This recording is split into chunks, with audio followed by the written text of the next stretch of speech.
According to the Solar Energy Industries Association, the largest barrier to developing a domestic battery manufacturing industry will be access to the raw materials. A new study finds that roof space in urban commercial properties and warehouses is the best alternative for large community solar projects. And while battery technology is the next big thing in solar, most of the installations, in fact, about 2/3 of them, are happening in only 2 states. I'm Jay Warnke with Blue Rock Station, and this is the news from the solar industry for the week of November 26th. Anyway, according to CEA, the Solar Energy Industries Association, raw materials or access to the raw materials for manufacturing batteries will be the biggest impediment to developing a domestic industry to supply batteries to the electric vehicle industry as well as the storage industry for wind and solar. While phosphorus and lithium are very much available within the US, other materials like graphite are not available in the US and will present some significant challenges. The US has no reserves or no domestic supply of graphite. Most of that comes from countries such as Turkey, China, Brazil, even Madagascar.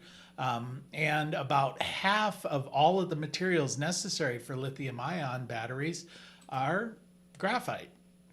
So the battery capacity globally of batteries in 2022 was 670 gigawatt hours of capacity. Now that's expected to grow to about 4,000 gigawatt hours by the year 2030, so in just 7 years. A lot of that's going to be in the electric vehicle industry. Now, just for storage alone, we're looking at a growth from 60 gigawatt hours in 2022 up to about 840 gigawatt hours in 2030.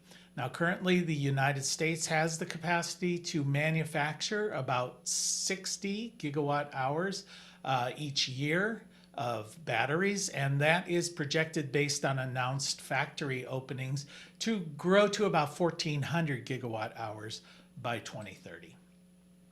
Currently, utility storage just for wind and solar is around 9 gigawatts as opposed to gigawatt hours. This is the capacity, the top generating capacity. S&P Global projects this will grow to about 40 gigawatts by the end of 2025, so really in just 3 years. California has instituted mandatory storage requirements for all commercial buildings that are being built. Texas, of course, is building out wind and solar at an amazing rate. And it is projected that about 2/3 of all of the storage capacity that's going to be installed in the United States over the coming years will be in California and Texas. Coming in third, a significant market for storage is going to be Nevada.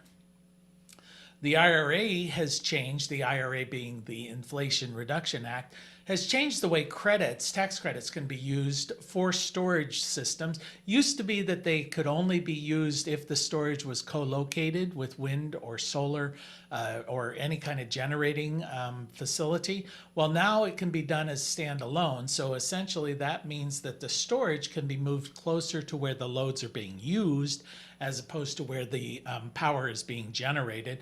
And in an effort to boost their local storage, 10 states have enacted storage goals. These include California, Nevada, Oregon, Illinois, Virginia, New Jersey, Connecticut, Massachusetts, New York, and Maine.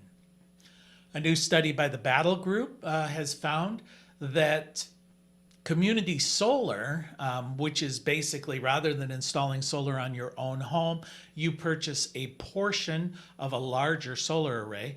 Well, they've done an economic study of where best to locate these community solar projects and found that actually urban commercial buildings as well as warehouses work a lot better and are a lot more economical than using open ground in a more rural environment for these large arrays. In fact, using rooftops on warehouses and commercial structures for solar and storage can save the utility payers between 4.39 to as much as 9 cents per kilowatt hour. It not only saves actual money because the development time for these projects can be faster in the urban environment, as well as there's a reduced transmission and distribution cost because they're located closer to where the energy is going to be used. But it also has improved environmental impacts because it's preserving open land.